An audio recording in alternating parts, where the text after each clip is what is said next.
You have been told to walk 10,000 steps a day to stay healthy. But what if I told you that that number came from a marketing campaign, not a medical science? And what if you needed half of that to reduce your risk of early death, cancer, or even dementia? The 10,000 steps myth. What the science really says. In today's video, we are going to be busting one of the biggest fitness myths that is out there.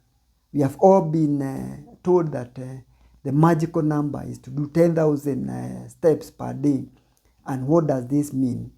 So we will explore the real origins of what the 10,000 steps rule came from, what modern science says about how many steps you actually need, and how your age change also changes, and what are your walking steps needed from your age, the pace of walking, and also your health, and also your longevity. Welcome to Wellness Health Services Health Talks. I'm Dr. Joshua Derito, a family physician. I have interest in public health and cancer prevention and treatment.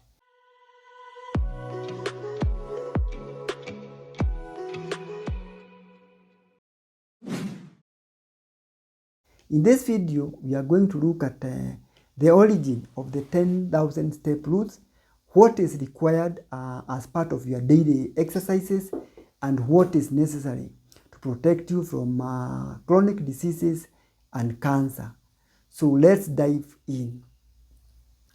So let's rewind to the year 1965. A pedometer named Manipur K was launched. This was at Tokyo, Japan, World Athletics Olympics. And this was meant to help people to be more active and to participate more in exercises. And so its name literally meant 10,000 step meter. And it was part of a brilliant marketing campaign to encourage people to keep more active and to participate more in steps. So the 10,000 steps is equivalent to 8 kilometers of walking, which is also equivalent to 90 minutes of walking. So if you didn't know that, when you're doing the 10,000, is you are walking on 8 kilometers per day, and you are doing 1.5 hours of walking, which is pretty good. So for decades, that number stuck, and it was for good, because it made its way into Fitbit goals, corporate wellness, and also health apps. And so science now is catching up, and it is telling a different story. So what does science say? A study done by Harvard Health looked at 16,741 older women and found that mortality risk dropped by 41% by just walking 4,400 steps a day. That is like 4 kilometers. And the benefits continued up to 7,500 steps, but plateaued beyond that. So if you're doing between 4,400 steps up to 7,500 steps, it means the health benefits will progressively accrue. But after that, it plateaus. So you don't get more benefits. If you add from 4,400 steps, if you add 1,000, then your health benefits double. But then if you now add 200 steps per day, then the benefits do not increase exponentially. Another study done and published in Lancet in 2023 reviewed data from 47,000 people and found that 2,300 steps per day reduce cardiovascular death risk by half. So what this means is that you did 2,300 steps per day. It reduced the risk of you getting a heart attack or you getting a cardiovascular event like a stroke by half. Then if you did 3,800 steps per day, it lowered your overall death risk significantly. And each additional 1,000 steps you did gave you a 15% risk reduction in the end point being assessed. Any 500 steps extra cut heart diseases 6 by 7%. If you did more than that, now you only added half the benefits. So there was a UK study that was called the Biobank, which was published in 2022, and it showed that walking 9,826 steps per day was linked to 51% lower risk of dementia. Note that just walking 9,000, approximately 10,000 steps per day lowered your risk of getting dementia by 51%, almost half. So these are very significant. Then it led to 30 to 40% reduction in heart disease and cancer risk. These are mind-boggling values. Then again, benefits were seen from as low as 3,800 to 5,000 steps per day. The pace also mattered on how fast you did these steps.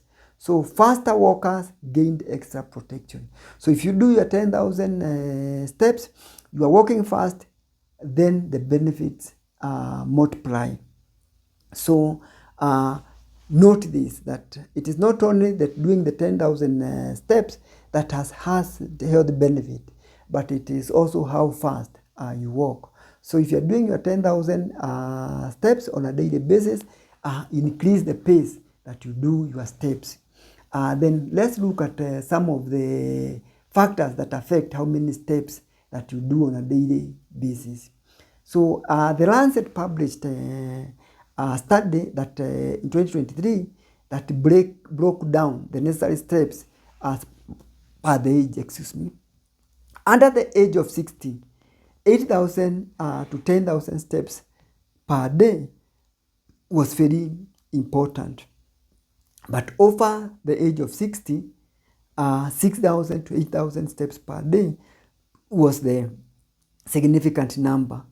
So young adults, we are talking about people between the ages of 20 to 60 years, they need about 10,000 steps on a daily basis.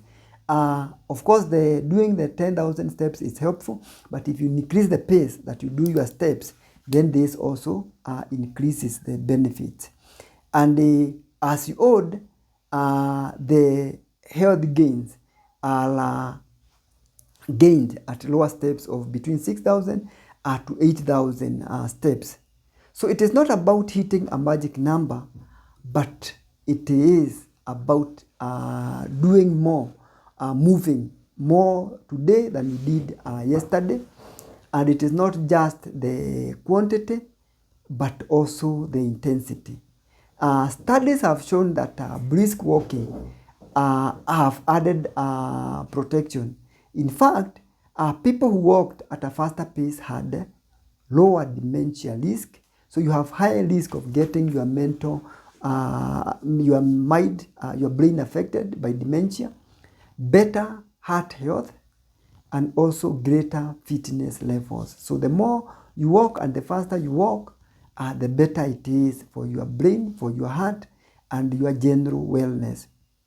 So the 30 minutes brisk walking between 3,000 to 4,000 steps could be more effective than slow strolls that you just do 10,000, but you're walking just slowly. So walking 6,000 steps at a brisk pace may be healthier than a sluggish 10,000 steps. So it is the speed at which you do your steps has also an impact. And remember also the issue of age. So what should you actually do to better your health?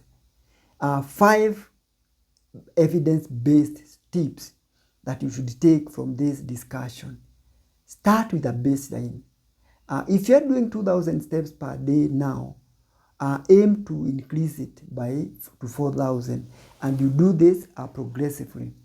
Add 1,000 to 2,000 steps extra per day, and that alone can reduce your death risk by 15 to 30%.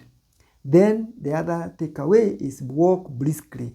Fast pace means greater benefit even with fewer steps. Even if you are doing fewer steps, like 4,000, but you're walking faster, you get better benefit from doing 1,000 walking leisurely. Break it up. Short walks throughout the day are just as effective. And in fact, when you're doing the short walks, you can do them at a faster pace and you get better benefits. Then also do not obsess with the 10,000 number. It is the number of steps that you do, plus also the pace you do the steps, and also how do you maintain and sustain this pace. So focus on consistency, not just the perfection. So is the 10,000 steps a day bad? Not at all. In fact, it is a great goal to your health, but it's not just a magic number. If you can't reach it, don't worry. First of all, start with self-assessment. Set your SMART goals. When we talk about SMART goals, we are saying that you are assessing goals that you are able to measure, you are able to achieve, they are realistic to you, and they are time bound. You can be able to look back and say, yes, I set for myself to do 8,000 steps per day. You possibly use your watch to monitor whether you can be able to do that. And at the end of the day, you can be able to measure and say, yes, I did this amount, and also check the pace at which that you are doing your steps. So 10,000 is not the magic number. And if you cannot reach it, don't worry. And every step you take counts. The goal is to keep moving, especially move faster, be more consistent, and make it part of a lifestyle that you enjoy. So, because the best number of steps is the one that keeps you going, and is the one that you can be able to consistently achieve and adhere to. This is what will give you better health for your brain, for your heart, and also reduce your death risk. So remember this. If you have gotten any help from watching this video, share it with someone whom you care about, and also remember to send your comments on what is your feedback to me on some of these issues that we are discussing. And also remember to subscribe to the Overall Health YouTube channel for more health tips. And you can also book consultation using the Wellness Health Services website for more physical consultation or virtual consultation. Thank you for watching. We meet in the next video.